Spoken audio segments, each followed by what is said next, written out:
All right, everyone. In your future careers, no matter what you do, you're going to be making decisions that involve spending money. But what if I told you that the price you agree to pay is almost never the real cost? Today, we're going to pull back the curtain and uncover the hidden financial traps in every business decision. This one simple idea, it's what separates the companies that really succeed from the ones that stumble. If you ignore this, you're setting yourself up for some massive financial blunders, because what you pay a supplier, that's just the beginning of the story. So here's our roadmap for today. We're going to start with our main idea, the iceberg, and then we'll peel back the layers of cost, one by one. We'll go from the sticker price all the way to the full life cycle. And we'll finish up by using all this knowledge to make a really important strategic choice. Let's dive in. The most powerful way to think about this, really, is the iceberg. What you see above the water, the purchase price, well, that's obvious. It's easy to see, easy to compare. But it's that huge, hidden chunk of costs lurking below the surface that's what can sink your company's profits. We're talking about things like freight, duties, maintenance, and quality failures.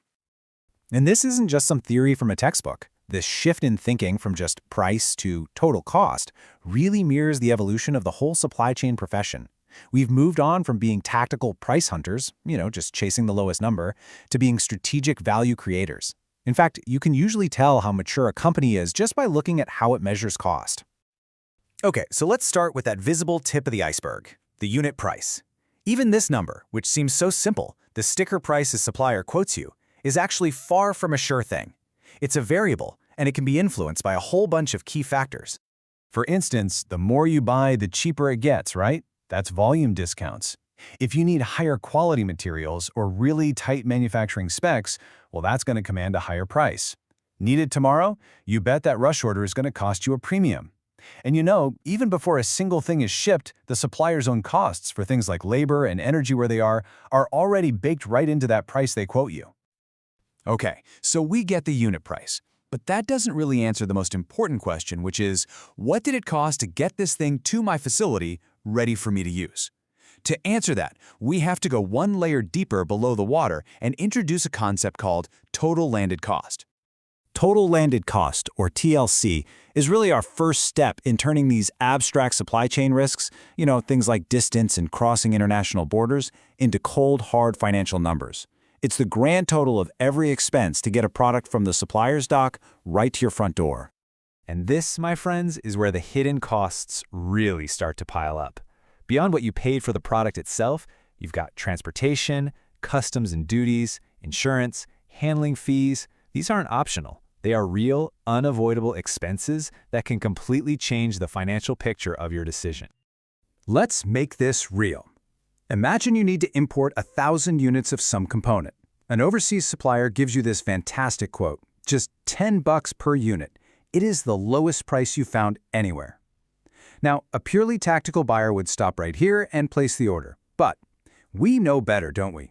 So let's build the real cost. We start with the $10,000 product cost. Then we have to add $1,500 for ocean freight. The government, of course, takes its cut. That's $750 in duties. We add $300 for insurance, and finally another $450 in port and brokerage fees. With every single step, that tempting $10 price gets further and further away. After you add everything up, the true cost to get each one of those units to your door isn't $10 at all. It's $13. That's right, a 30% hidden cost was lurking just below the surface. If you had made your decision based on that $10 unit price, you would have been using completely false information, and that would have led to a massive budget problem. This is exactly why total landed cost is so critical. But hold on, we're not done yet. The journey doesn't end when the product just shows up at your door.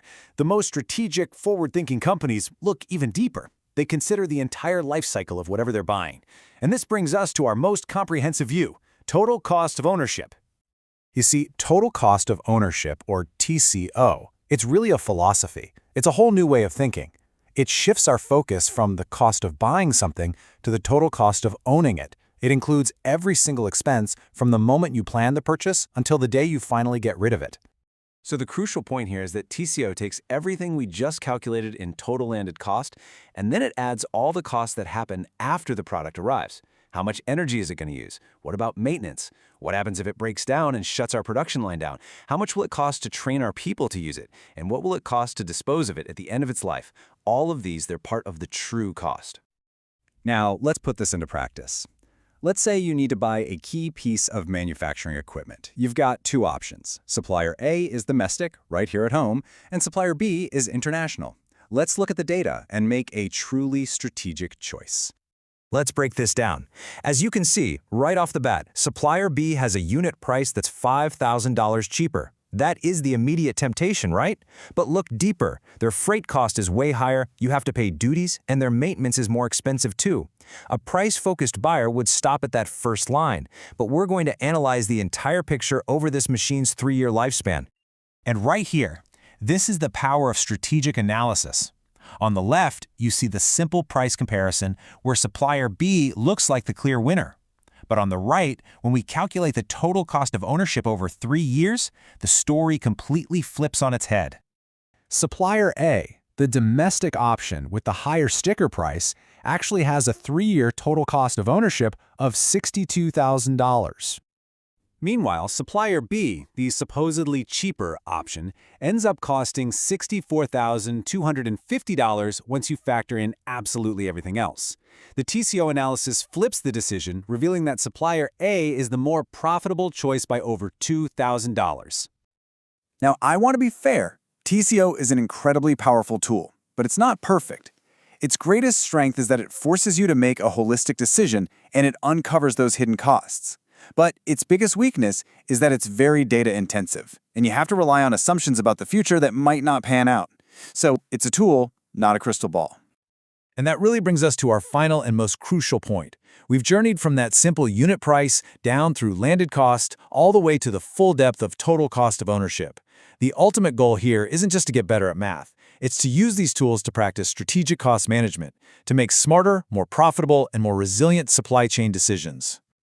So I'll leave you with this question to think about.